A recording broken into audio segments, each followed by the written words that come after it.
Bonjour à tous et bienvenue chez Bourse Profit pour cette nouvelle vidéo.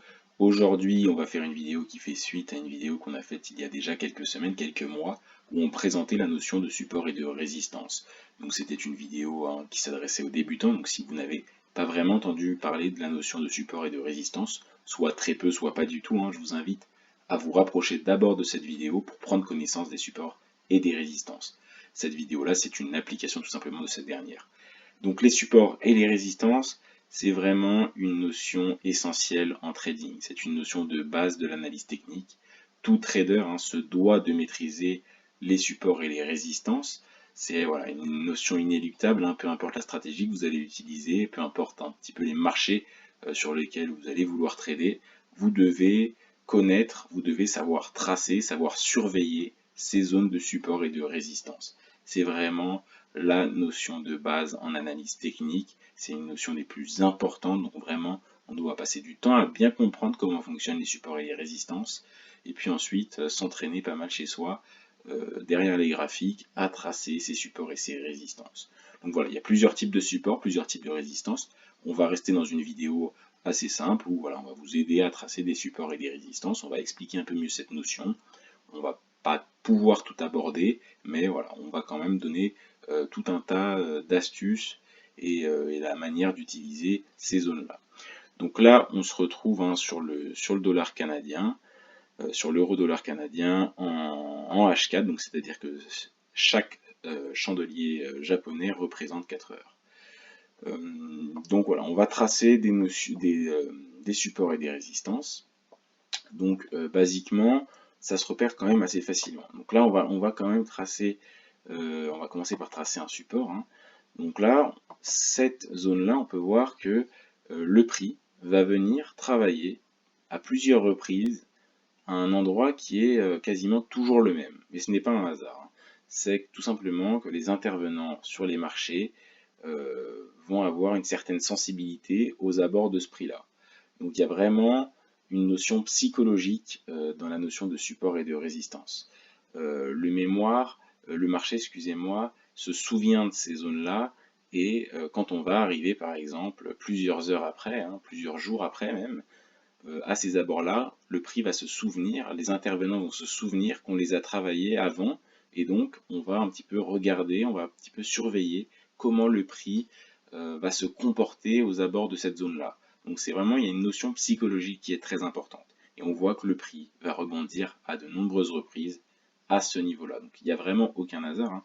Les supports et les résistances sont tout simplement des zones psychologiques, des zones pour le marché très particulières.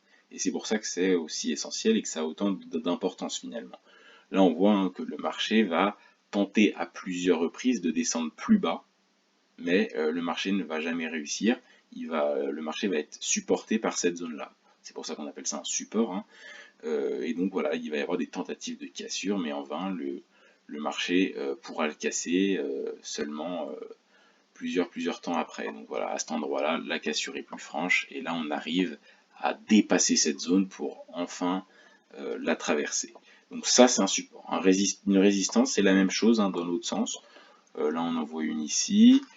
Euh, voilà, à cet endroit-là, le prix va venir rebondir à 2, 3, quasiment 3 reprises à ces abords-là. Donc voilà, là le prix, cette zone-là va résister au prix, donc on va essayer de la casser à 2 reprises. Donc là voilà, la première fois on n'y arrive pas, et puis on va revenir quasiment au même endroit, on va tenter de la casser, mais en vain, on va pas réussir.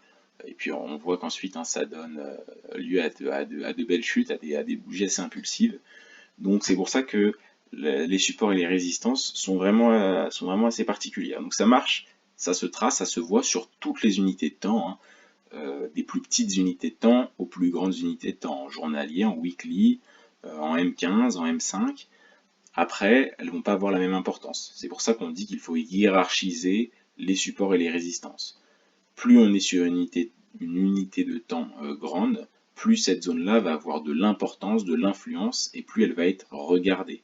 Voilà, si on arrive à avoir des zones un petit peu sensibles en M1, elles vont être rapidement oubliées. Ça ne veut pas dire qu'il ne faut pas les analyser. Si on est scalper, on doit regarder des supports et des résistances plus faibles, plus petites. On travaille sur des plus petites amplitudes Mais voilà, ça dépend un petit peu de son style de trading, mais on doit avoir connaissance quand même des supports et des résistances à toute échelle de prix. Et donc on peut en tracer vraiment beaucoup. Donc c'est vrai que il faut pas se mettre à en tracer à tous les niveaux. Il ne faut pas se dire là on en voit une, puis là on en voit une autre, là on en voit une autre. Il faut quand même rester assez cohérent. Encore une fois, ça dépend de dans quelle unité de temps vous travaillez, hein. Mais il faut quand même rester assez cohérent, tracer des gros. Faut pas que votre graphique devienne totalement fouillis, mais voilà, il y en a plusieurs à tracer, hein. Là, si le prix devait réapparaître à ce niveau-là, bien évidemment que le prix a quand même travaillé cette zone-là, puisque c'était le dernier plus haut et que le prix s'en souvenait. Donc c'est pour ça que voilà, on appelle ça des zones un petit peu sensibles. Donc là, on va changer de graphique. Et puis, on va essayer de trouver un exemple. On va essayer de trouver un exemple où il y a une inversion du rôle, c'est-à-dire qu'un support devient une résistance ou une résistance devient un support. Et là, on en voit une ici. Donc voilà. Là, à cet endroit-là, on voit que le prix est venu travailler une première fois, une deuxième fois, une troisième fois ici. Donc le prix à chaque fois a tenté de casser à la hausse et n'a pas réussi. On va revenir travailler un peu plus tard cette zone-là. On la travaille, on la casse. Et puis ensuite, donc là c'était une résistance à cet endroit-là, hein. Bien évidemment le prix n'arrivait pas à le casser à la hausse. Le prix a fini par la casser à la hausse, finalement, mais on va revenir travailler cette zone-là dans le sens inverse, en tant que support. Et donc là il y a une inversion du rôle, c'est-à-dire que euh, cet niveau-là, anciennement résistance, est devenu support. Alors moi ce que j'aime bien, quand on débute, hein, c'est toujours plus simple de tracer des lignes, mais avec le temps, je trouve que il y a une bonne habitude à prendre, c'est de plutôt tracer des zones. C'est globalement plus cohérent, ça pose un petit peu moins de problèmes, et puis bah c'est pas forcément en fait les zones de support et de résistance, hein, c'est pour ça que j'appelle ça des zones et non pas des niveaux. Enfin, on peut appeler ça des niveaux, hein, mais ça comprend tout simplement une petite amplitude de pips qui va être travaillée par le marché. C'est pas au micro pips près, hein. Voilà, ce sont des zones qui sont travaillées de cette manière-là. Il ne faut pas les voir, puis on peut étendre, hein, bien évidemment, parce qu'elle n'est pas oubliée par le marché encore, mais ce ne sont pas tout simplement des zones euh, toutes fines qui sont précises au micro-pips près. Il ne faut pas le voir de cette manière-là non plus. Voilà. On peut mettre un petit écart, parce que voilà, si on met juste une ligne, ça peut nous indiquer un petit peu, nous induire un peu en erreur. Dès qu'on l'a un tout petit peu traversée, on va se dire qu'elle est cassée, alors qu'il faut quand même attendre une, deux, trois clôtures de bougies, voir comment les acheteurs, les vendeurs se comportent. On l'a peut-être pas cassée juste au moment où il y a une mèche qui la traverse. Donc c'est pour ça que ça laisse une plus grande marge de décision quand on met des zones de cette manière-là. Donc moi, c'est vrai que je préfère mettre des zones. Et puis comme ça, on se pose un petit peu moins la question de est-ce qu'on trace les lignes sur les cours de clôture de fermeture ou est-ce qu'on les trace plutôt sur sur les mèches avec les zones, voilà, on est moins sur ce principe-là parce que voilà, il y a toujours un petit peu la question, on se pose est-ce qu'on va tracer ces lignes sur les cours de clôture de fermeture ou plutôt sur les mèches hautes, sur les mèches basses. Moi j'ai envie de dire ça dépend, mais vu que je trace des zones, je suis pas à la mèche de pips près, quoi. Je les trace de cette manière-là et je trouve ça plus cohérent. Donc là, on voit, hein, que cette notion, que cette zone, donc on peut en tracer plein d'autres, hein, mais c'est tout simplement là, on reste quand même sur des exemples assez basiques pour vous montrer la force que ça a en analyse technique. Donc là, on est vraiment sur une zone assez évidente, hein, mais on peut en voir plein d'autres. Donc là, par exemple, si le prix se met à remonter à ces endroits-là, on ne va pas oublier ces deux zones-là.